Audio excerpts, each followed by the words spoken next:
Hey class, Prof JC here, and I know I've been saying this for several weeks. We're going to make this a short podcast. Today, I promise you, is going to be a short podcast. There's not really much that I want to talk to you about today, but there's a concept here that I think is really important that we do discuss. One of the things that I have, a quick review on what we've talked about in this class, when we're talking about a life of service, right? We've really looked at this Koch Industries, Charles Koch, and he talks about this idea of virtuous cycles of mutual benefit. And so what we've looked at in recent days, again, all of this towards a life of service, towards a life of mission, and we're going to get to that here in the next few weeks. We're going to start writing out what our mission is. But I want you to have a mindset of service before you begin writing out what your mission is going to be in life, because mission is what we do. Okay, a lot of people, they start writing out their mission statement and it has things like, I'm going to be respectful, I'm going to be kind, I'm going to be, all that's great, but those are your values, and that's not this class.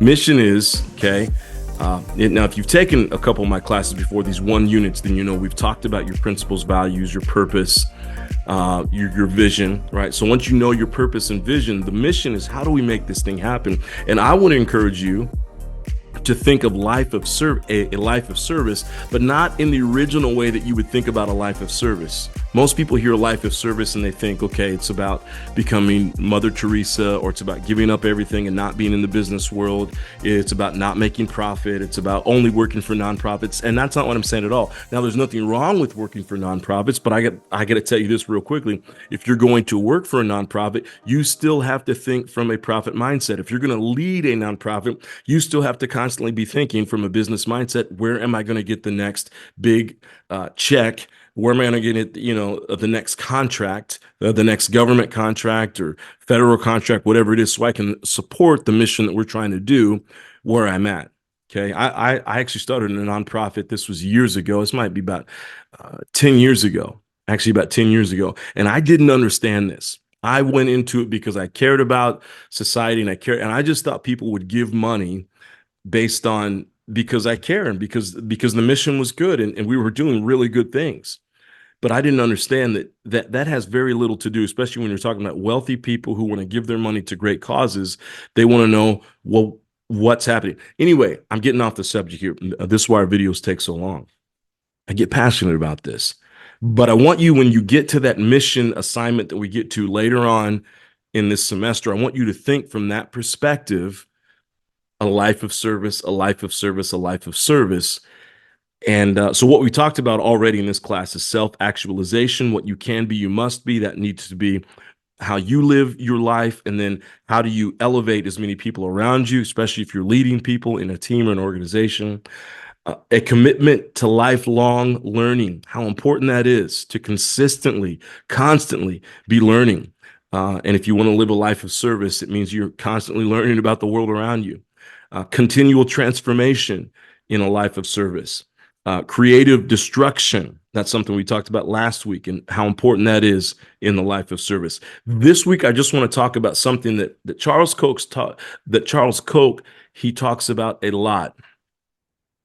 And it's this idea of mutual benefit. So when he talks about virtuous cycles of mutual benefit, the mutual benefit part, we've talked a little bit about this in class, but I really want to dive in on it today, because this is where a life of service, for those of you who are business minded or whatever, leadership minded, however you play that out in your life, whether you're in the for-profit or nonprofit space, a life of service, the thing about having this mindset means that you're going to consistently be thinking about, how do I serve other people?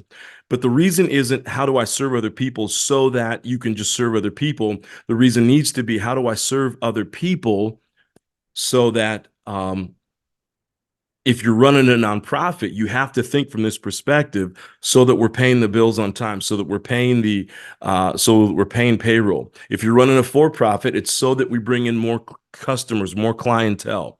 Okay. So a life of service takes it from, I'm just creating products, to just take from the marketplace. A life of service means now I'm thinking about the products that I create. How do they impact the world? But at the same time, I want it to be mutually beneficial, which is what we're talking about today. So that at the same time, while I'm giving this product to the world, they're in turn, they're either donating to this nonprofit that I have, or in turn, I'm, thinking about nonprofits, I'm getting the federal contracts or state contracts or county contracts, whatever it is. Or in turn, if I have a life of service and I'm for profit, I'm gaining clients who then are paying for the services that I'm offering to the marketplace. Okay. But a life of service, what that means is that you're not thinking from a perspective of lack. You're not thinking from a perspective of just me, me, me. It's from this idea that I'm creating products, I'm creating a service, whatever it is, for the benefit of the marketplace. The marketplace will in turn turn around and benefit me. Okay.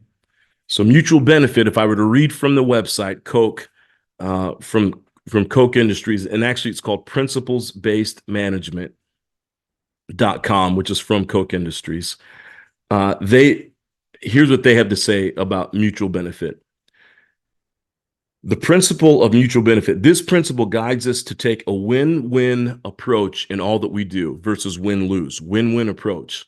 It goes beyond a simple transaction that benefits both parties. It's a proactive mindset that causes us to seek out relationships and opportunities where we can succeed by benefiting others.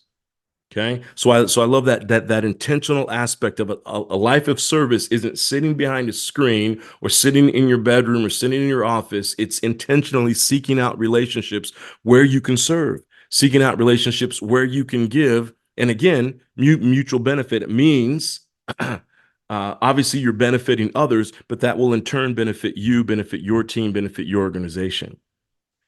When we do this while consuming fewer resources, our profit is a result of benefiting our customers and society. And that's the key right there.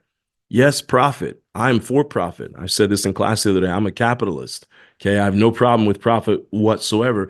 But how we make it, okay, are we in a mutually beneficial relationship with our customer, with our client? Okay. This principle also guides us to avoid situations where one party benefits at the expense of the other. So that you get what that means, right? So if you're in a transactional relationship and the other person's benefiting more than you are, that's not a relationship that you should be, that's mutually beneficial. You got to get out of it. Same thing goes for you. If I look at it and say I'm benefiting more, that means I'm taking advantage of the marketplace. Okay. But I think what that really means, especially from for-profit or nonprofit, that helps us to understand, if I'm benefiting more, it means they're paying too much for my service, or my service isn't good enough. The danger of that, again, that's why this is such a genius way to think, even in business. The danger of that is right now, maybe I'm the only product or service that they have to offer, or that they can afford, the only product or service that they know exist. But the moment they find out there's a better product or service out there, and they realize, wait a minute, I can get more for less, or I can get something mutually beneficial, they're going to be out. So again, this idea of mutual benefit is so key to a life of service. Okay. So the question I want to ask you, that I want you to ponder on, when you think about this law, this principle of mutual benefit, well, I want to ask you, I've just answered it for you, but I want to ask from your perspective, why is it important to a life of service? That's question number one. And right now in your current context, wherever you're at, even if you say I'm unemployed, but you're thinking about an idea, thinking about a concept, maybe you're looking for your work, how can you apply the principle of mutual benefit to your current situation, whether you're in a leadership role, whether you're an employee, whether you're maybe you're CEO or you're a team leader, whatever it is, or again, maybe you're unemployed right now. You're just in a season, you're trying to figure out the next thing. How can you begin to apply this principle, the law of mutual benefit, the principle of mutual benefit, to your life right now, and what might be some changes that you begin to see when you apply this law to your current situation right now? That's all I got for you today. Thanks so much for listening, everybody. I look forward to seeing you in the podcast. Have a great week. Reach out if you need me.